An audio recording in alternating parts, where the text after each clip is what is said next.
What's up, guys? Muley Freak Eric here. I'm here with the legend Kyle Douglas, and today we're going to go over my arrow setup for my upcoming archery coos deer hunt. Now, I'm a 70-pound draw weight. I'm right around a 30-inch draw, so this arrow is going to be about 29 and a half inches, and we're going to be shooting a 100 grain tip. Now, tell us why that matters. That's going to depend on what spine you're going to want on your arrow. So your tip weight, your arrow length, and then your poundage is going to determine what arrow spine you want to shoot. So we'll put you in about a 300 spine. Should be perfect for you. All right, well, let's show you how we're going to set up these Easton Axis arrows for my upcoming hunt.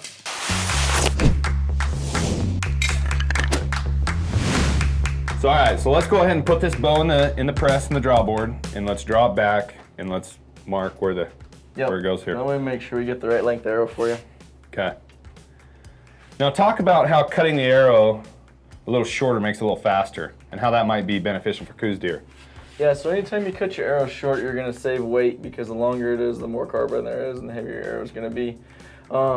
It also helps your rest control your tip a little bit better. The closer you get your tip to your rest, the better chance it has to correct it as it's leaving the bow before it gets a whole lot of leverage out in front of your rest. Okay.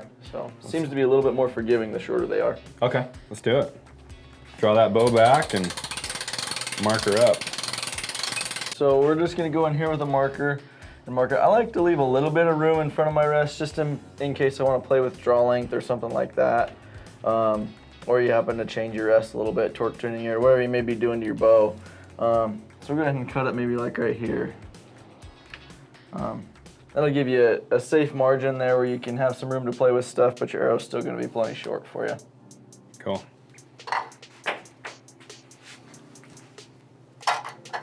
Okay, so we're going to cut this. I'm just going to set the saw where it cuts right through the middle of that mark there, and then we'll chop them all off and get going from there.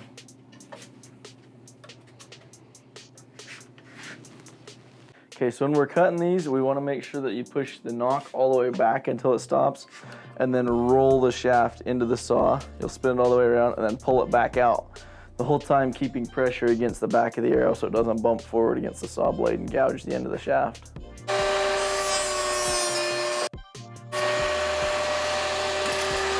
All right, Kyle, now that we have these arrows cut, let's go ahead and fletch them up. So we're gonna go with the 4-fletch, and the 4-fletch, just because it's a little bit more forgiving, it's gonna fly a little bit truer. I haven't personally shot a 4-fletch, this is my first time at it, but talk about that. Yeah, so I'm a big fan of the 4-fletch. I've found that to be super forgiving with broadheads, especially if you're gonna shoot a fixed blade.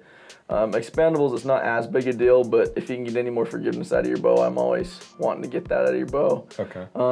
And if your bow happens to come out of tune or you make a bad shot, the 4-fletch just seems to correct your arrow a little bit better, so it's not going to miss by as far as it would with a 3-fletch. Gotcha. So. And we're gonna go with a little bit stiffer vein just because it is a 4-fletch and it is a little bit louder. I mean, coos deer are known for ducking arrows. They're such cagey little critters.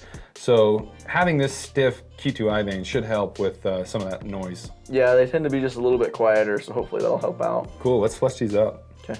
Fletching your arrows, the biggest thing is making sure that they stick great and they look good as well. You don't want a ton of extra glue squeezing out over the sides. They just don't look good and the customers aren't as happy. So we'll go ahead, and I like to do it by adding dots of glue to the vein and then spreading it out with a Q-tip. Seems to me I get a little bit more consistent glue on each vein when I do it like that.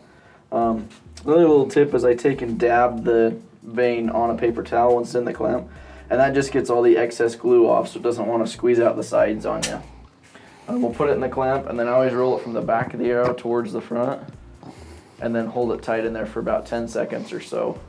So now that we have these fletched up, the glue's set a little bit, let's go ahead and check them.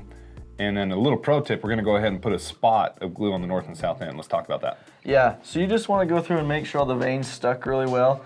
I like to just kind of bend them over and run my finger along them, and you'll see that the base of the vein will separate from the shaft if you didn't get good adhesion there. So do both sides of every vein and make sure they're stuck. And then we'll take some glue and we'll dot glue on both ends of the vein here just so that it can't start to peel up from the end. That's usually where they start to come off if they're gonna come off. Okay. So, little pro tip there. Perfect, let's go ahead and set little dabs of glue on that.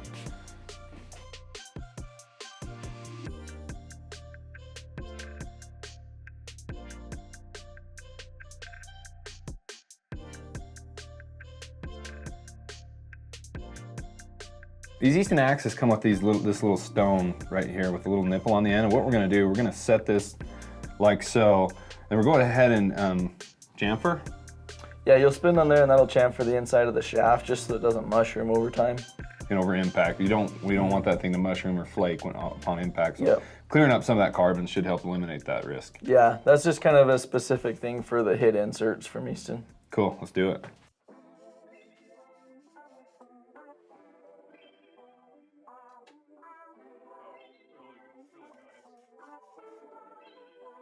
So I'm going to take a Q-tip and we'll dip it in some rubbing alcohol and swab out the inside of the end of the shaft. That way the glue will adhere a little better and the insert won't have as good a chance of pulling out. I'm just going to dip this here. We'll take a few arrows. Dip that in there and then just clean the ends of these out. You can also do this with like a little bit of warm water on the Q-tip or alcohol. Doesn't really matter.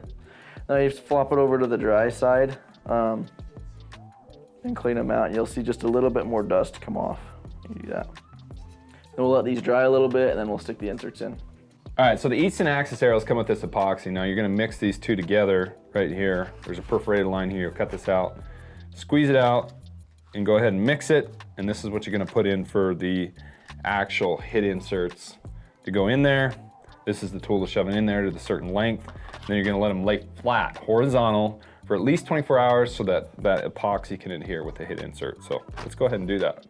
We're just gonna mix this with a Q-tip here. You just wanna make sure that it's good and mixed together. So on this style of insert, we're just gonna take and dip just the very end of the insert here into the epoxy. I'm gonna spin it as I go down in just to make sure that glue gets all the way around. Push it most of the way in. I like to wipe off the excess epoxy here.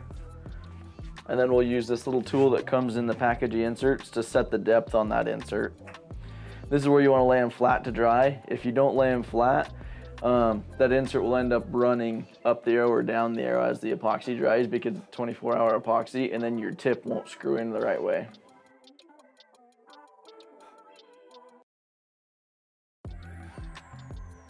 All right, so wrapping this up here with Kyle, we got all finished up here. Fletching's on, cut, epoxy, had plenty of time to dry. We put a 100 grain field tip in here. Let's go ahead and get that weighed. 459.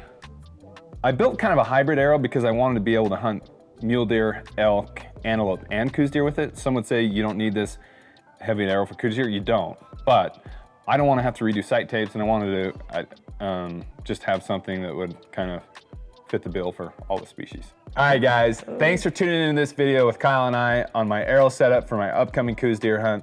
Be sure to subscribe to the channel, like this video. Please leave us a comment. We appreciate all your support. Catch you on the next one.